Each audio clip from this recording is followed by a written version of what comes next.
வணக்கம் நண்பர்களே, நம்ம நாலேஜ் ஃபியூயல் யூடியூப் சேனலுக்கு உங்களை அன்போடு வரவேற்கிறேன்.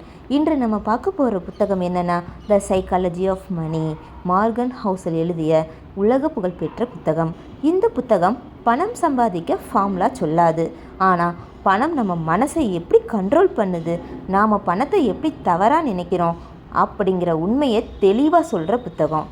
இந்த வீடியோ முடிஞ்சதும் நீங்கள் பணத்தை பற்றி உங்கள் சிந்தனை முழுக்க சேஞ்ச் ஆகும். இந்த புத்தகத்தில் நான் சாப்டர் வைஸ் சொல்லலை, காமனான பாயிண்ட்ஸ் தான் ஷேர் பண்ண போகிறேன். பண விஷயத்தில் யாரும் பைத்தியம் இல்லை. ஒவ்வொருத்தனும் அவன் வாழ்க்கை அனுபவத்தோடு தான் மணி டெசிஷன் எடுக்கிறான். ஒரு எக்ஸாம்பிள், ஒருத்தர் ஷேர் மார்க்கெட்டில் இன்வெஸ்ட் பண்ண பயப்படுவார். ஏன்? அவர் சைல்ட்ஹுட்டில் மார்க்கெட் கிராஷ் பார்த்து அப்பா எல்லா சேவிங்ஸையும் இழந்திருக்கலாம். அதே டைமில் இன்னொருத்தர் ஃபுல் கான்ஃபிடென்ஸாக இன்வெஸ்ட் பண்ணியிருப்பார். ஏன்னா அவர் வாழ்நாளில் மார்க்கெட் க்ரோ ஆகிறத மட்டும்தான் பார்த்துருக்கார். ஸோ எக்ஸ்பீரியன்ஸ் தான் நம்ம மணி பிஹேவியரை க்ரியேட் பண்ணுது. அதனால் அவன் முட்டாள் டெசிஷன் எடுத்தான்னு ஜட்ஜ் பண்ணாமல் அவன் என்ன எக்ஸ்பீரியன்ஸ் பண்ணியிருக்கான்னு யோசிக்கணும். அடுத்ததாக பண விஷயத்தில் லக்கோ ரிஸ்க்கு ரெண்டுமே ரொம்ப முக்கியம். நம்ம சொசைட்டியில் பெரும்பாலானவங்க சக்ஸஸ்ஃபுல் பீப்புளை மட்டும் செலிப்ரேட் பண்ணுவோம். ஆனால் அதே மாதிரி ஸ்மார்ட்டாக இருந்தும் லக் இல்லாததால் ஃபெயிலியர் ஆனவங்க நிறைய பேர் இருக்காங்க. For example, Bill Gates born ஆன இயரில் இருந்து கம்ப்யூட்டர் ஆக்சஸ் ரேராக இருந்தது. அது அவருக்கு பெரிய லக். ஸோ ஸ்கில்லும் லக்கும் சேர்ந்தது தான் சக்ஸஸ். நம்மளுக்கு ஓவர் கான்ஃபிடென்ஸும் வேண்டாம், ஓவர் டிப்ரெஷனும் வேண்டாம். அடுத்ததாக இந்த புக்கில் சொல்ல வர்றது, பண விஷயத்தை பொறுத்தவரையும் நம்மளுக்கு அந்த இனஃப் போதும் அப்படிங்கிற மைண்ட் செட்டே நம்மளுக்கு வரவே வராது. அதுதான் இருக்கிறதுலே பெரிய ப்ராப்ளம். அதுக்கு சின்னதாக ஒரு எக்ஸாம்பிள், ஒரு பெரிய பிஸ்னஸ்மேன், அவர் ஏற்கனவே பயங்கர ரிச்சாக இருக்கார். இன்னும் வேணும்னு அவர் ரிஸ்க் எடுக்கவும் ரெடியாக இருக்கார். அதுக்கு ஒரு டெசிஷன் எடுத்துட்டார். அது ஒரு ராங் டெசிஷனாக போயிருச்சு. அவர் எடுத்த ராங் டெசிஷனால் அவர் லைஃப் லாங் ஏற்படுத்திக்கிட்ட குட் வெல்த்தை விட்டுட்டார். ஸோ நம்மளுக்கு இனஃப்னு தெரிஞ்சுக்கிறது தான் ட்ரூ வெல்த். இந்த புக்கில் ஹைலைட் ஐடியா, காம்பவுண்டிங் வெல்த்தோட ரியல் சீக்ரெட். வாரன் பஃபட் 20 வயசில் இன்வெஸ்ட் பண்ண ஆரம்பித்தார். அவர் வெல்த்தில் 90% அவருடைய 60 வயசுக்கு பிறகு தான் வந்துச்சு. ஏன்?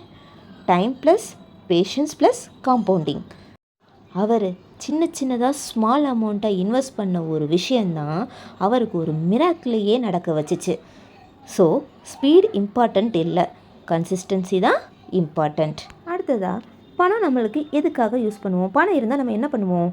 ஒரு கார் வாங்க யோசிப்போம், லக்ஸரியாக வாங்கணும்னு நினைப்போம், ஒரு பெரிய வீடுக்கு ஆசைப்படுவோம், நம்மளோட ஸ்டேட்டஸ்க்காக நம்மளுக்கு பணம் வேணும் அப்படின்னு நினைப்போம். ஆனால் இந்த ஆத்தர் என்ன சொல்கிறாரு தெரியுமா? ஃப்ரீடம். மார்னிங் நம்மளால் அலாம் இல்லாமல் எந்திரிக்க முடிஞ்சா அதுதான் வெல்த். பாஸுக்கு பயப்படாமல் டெசிஷன் எடுக்க முடிஞ்சா அதுதான் வெல்த். எப்போவுமே மணியை சேவிங் பண்ணுறதுக்கு அதிகமாக நம்மளுக்கு இன்கம் தேவை அப்படிங்கிறது தான் கிடையாது. நம்மளோட லைஃப்பை கண்ட்ரோலாக வச்சுக்கிட்டாலே போதுமானது. இன்கம் இன்க்ரீஸ் ஆனதும் எக்ஸ்பென்ஸ் டபுள் ஆகுது. இதுதான் லைஃப் ஸ்டைல் இன்ஃப்ளேஷன். நம்மளுக்கு இந்த மெசேஜ் மூலிமா அவர் சொல்ல வர்றது, சிம்பிள் லைஃப் தான் பீஸ்ஃபுல் லைஃப். நம்ம மணி டெசிஷனில் மேத்தில் கரெக்டாக இருக்கணும்னு அவசியம் இல்லை, ரீசனபிளாக இருந்தால் போதும். பர்ஃபெக்ட் பிளான் ஃபாலோ பண்ண முடியலன்னா அது useless. Simple plan long time follow பண்ண முடிஞ்சால் அதுதான் சக்ஸஸ். இந்த புத்தகத்துலேருந்து நம்ம லேர்ன் பண்ண வேண்டிய main points: money is emotional, patience is power, enough is happiness, compounding needs time, freedom is an important. நண்பர்களே, த சைக்காலஜி ஆஃப் மணி ஒரு ஃபினான்ஸ் புக் கிடையாது, இது mind set and life book.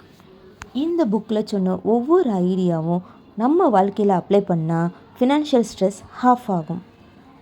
இந்த வீடியோ உங்களுக்கு யூஸ்ஃபுல்லாக இருந்துச்சுன்னா லைக் பண்ணுங்கள், ஷேர் பண்ணுங்கள், கமெண்ட் பண்ணுங்கள், மறக்காமல் பெல் ஐக்கானை ப்ரெஸ் பண்ணுங்கள். நெக்ஸ்ட் வீடியோவில் இந்த மாதிரி ஒரு பவர்ஃபுல் புக் எக்ஸ்ப்ளனேஷனோட மீட் பண்ணலாம். தேங்க்யூ.